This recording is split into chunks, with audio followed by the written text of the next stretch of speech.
Turning now to a new HBO documentary on the story of Abu Zubaydah, an alleged associate of Osama bin Laden, currently detained in Guantanamo Bay. After 9/11, Abu Zubaydah was the first CIA detainee subjected to enhanced interrogation techniques, now recognized by most to be torture. Here's a clip from their trailer. FBI and CIA agents thought they had nabbed a diabolical al-Qaeda mastermind. Abu Zubaydah has never been charged with a crime. He was imprisoned in the secret CIA unit called Strawberry Fields, as in forever. Circumstances around Abu Zubaydah's detention and issues of national security and state secrets is currently the subject of a Supreme Court case, with justices hearing oral arguments in October. Meanwhile, Zubaydah has been held without trial or charges for 20 years. Here's ABC's Mireya Villarreal, who talked with acclaimed director Alex Gibney on his new project, The Forever Prisoner. Talk to us a little bit about Abu Zubaydah and why this for you, maybe personally and professionally. Why was he a choice for you to focus on? Abu Zubaydah was the first high-value detainee to be captured and interrogated by the FBI and then the CIA. And I was particularly interested in this story because it had been a beat I had covered for many years, and I had, in 2007, I did a film called Taxi to the Dark Side about the U.S. torture program. At the time, I was, that film was one of the first to kind of glimpse the role of the CIA in devising and inventing that torture program that, ended up spreading into the military. But it was very unclear at that time exactly how that got started and why. And for many, many years, the CIA did a very good job of either keeping it secret or steering another narrative. Finally, I sued the CIA and was able to obtain the testimony of an FBI agent named Alex Gibney and also some documents. So finally, I could tell the story. You argue that to some extent, the global war on terror stems from a failure of intelligence, both of our intelligence agencies and ourselves as citizens, in our refusal to listen to anything but what we wanted to hear. How does that translate to what we're dealing with even today, for that matter? I agree. And I think it started down this path. And in a way, it's kind of this story is a very dark metaphor about that process. Torture gives you only what you want to hear. In other words, it's not an interrogation method that is designed to get at the truth.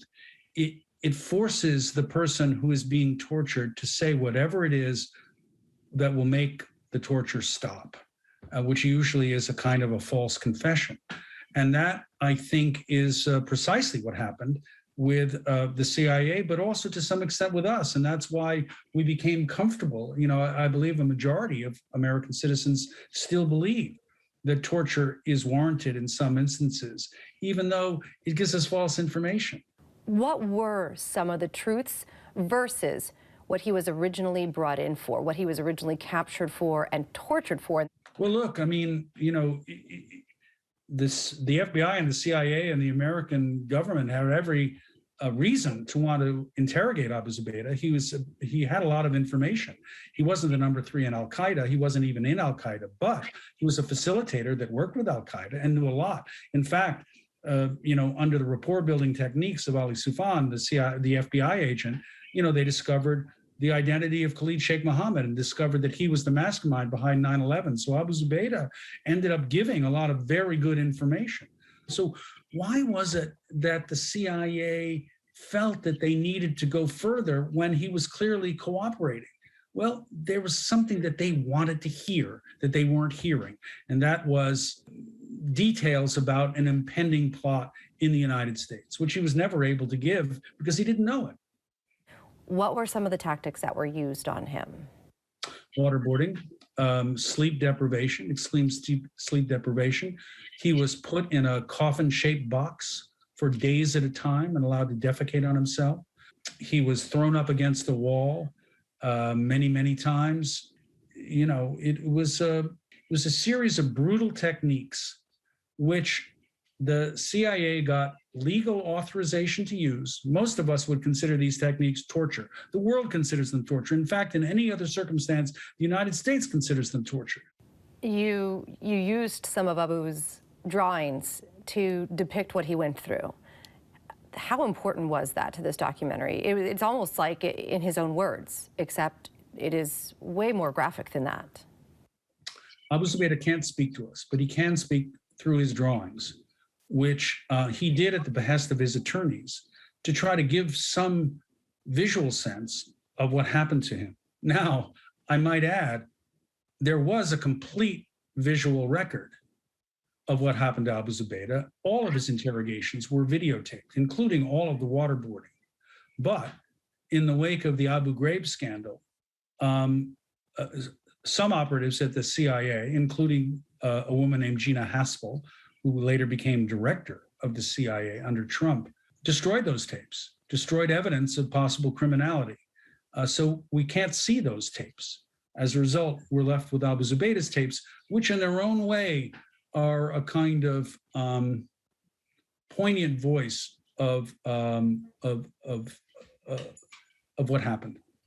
You say you were never able to talk to Abu, but do you still feel a connection to him? And are you able to relay that connection, if there is one, to the viewer in this documentary? I do feel a connection to him, and I do communicate with him in a roundabout way through his lawyers.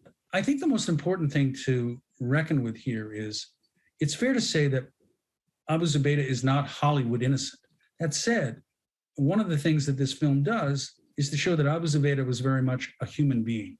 And the very principle of the Geneva Conventions, and indeed the rule of law, is to basically say there is no them, there is only us. All people are equal, or supposed to be equal, under the law. And so in that sense, I have a deep human connection with Abu Zubaydah because I wouldn't want to be treated the way he was treated.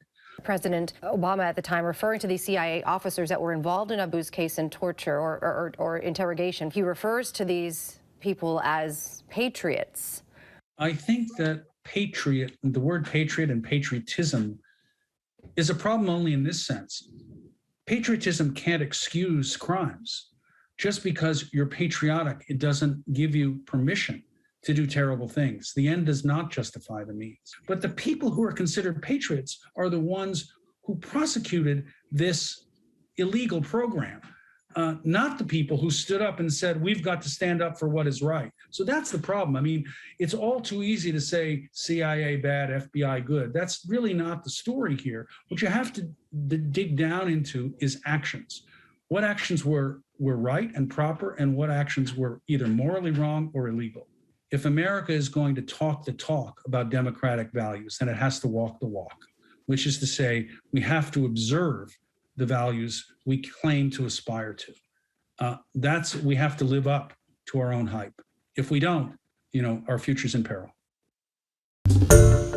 Hi, everyone. George Stephanopoulos here. Thanks for checking out the ABC News YouTube channel. If you'd like to get more videos, show highlights, and watch live event coverage, click on the right over here to subscribe to our channel. And don't forget to download the ABC News app for breaking news alerts. Thanks for watching.